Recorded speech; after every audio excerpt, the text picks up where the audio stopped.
రీసెంట్‌గా యూట్యూబర్ వైష్ణవి. తను ఒక 5 మంత్స్ ప్రెగ్నెంట్ అమ్మాయి. అమ్మాయి భర్త చేతిలో అతి కిరాతకంగా చంపబడింది. చనిపోయింది ఆ అమ్మాయి. తను ఒక 5 మంత్స్ ప్రెగ్నెంట్ లేడీ.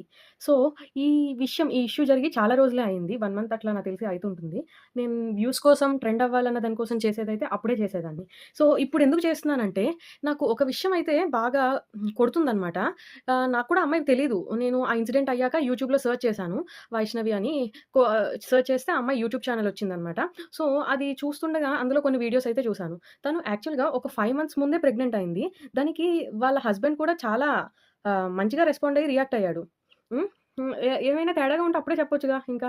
సో, మంచిగానే వాడు కూడా రియాక్ట్ అయ్యాడు. ఇంకా ఈ 5 మంత్స్ తర్వాత వాడికి ఏమైందో తెలీదు మనకి. అతి కిరాతకంగా చంపేసాడు పాపం.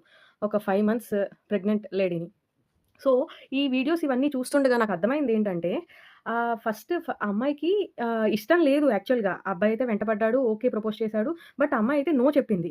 కానీ మెయిన్ ఇక్కడ ఎవరి వల్ల సఫర్ అయిందంటే ఆ అమ్మాయి వాళ్ళ అమ్మా, నాన్న వల్లే మెయిన్ ఇక్కడ ప్రాబ్లమొచ్చింది. వాళ్ళే ఇంకా సర్లే అమ్మ మంచోడు పాపం వాడేమన్నాడంటే "నువ్వు లేపోతే నేను చచ్చిపోతాను." ఇలా ఏదో పురుగు మందు ఏదో సంథింగ్ పాయిజన్ కూడా ఇచ్చేసాడంట. సో, వాడైతే చచ్చిపోయేలా ఉన్నాడు. మంచోడిలా ఉన్నాడు కదా! ఇంక చేసేసుకో అని చెప్పారంట.